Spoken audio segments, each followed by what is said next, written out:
Hello and welcome back to my channel. In this video, as part of the Crochet Basics, I'm going to be teaching you how to create your chain stitch. So you should have already viewed my Crochet Basics video on how to create a slip knot. So for a chain stitch, we begin with our slip knot here.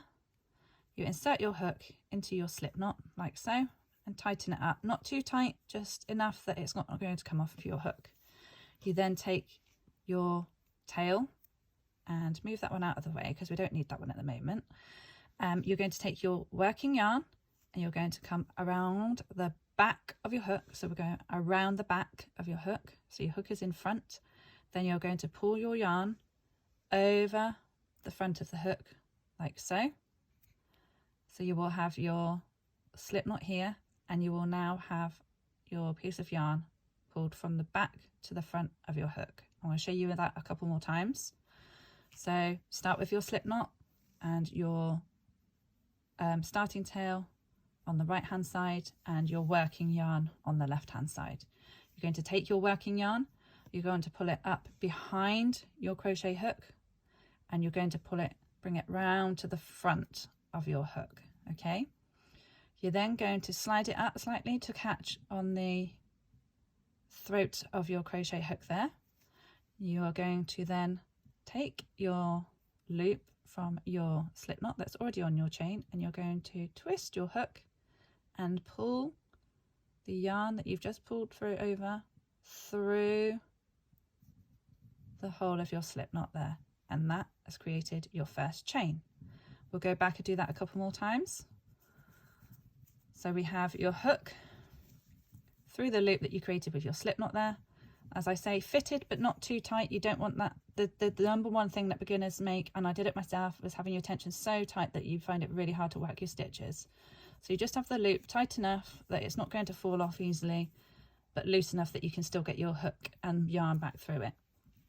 So you slip knot on your hook like so, tail on your right, working yarn to your left, take your working yarn, pull it round and up round the back of your hook, pull it now back towards yourself over the top of the hook like so, catch your yarn under the throat of your hook there, take your slip knot loop and your hook and pull that loop through the loop of your slip knot there, okay, like so.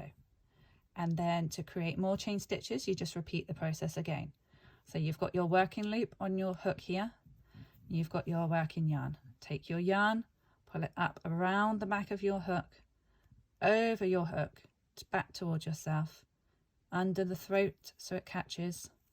Take your chain stitches there and pull this working loop so you can twist your hook if you need to, so that it catches the hook loop underneath the throat and pull that back through the chain stitch we've just made. And there you have now 2 chain stitches. I'll repeat that again for you one last and final time.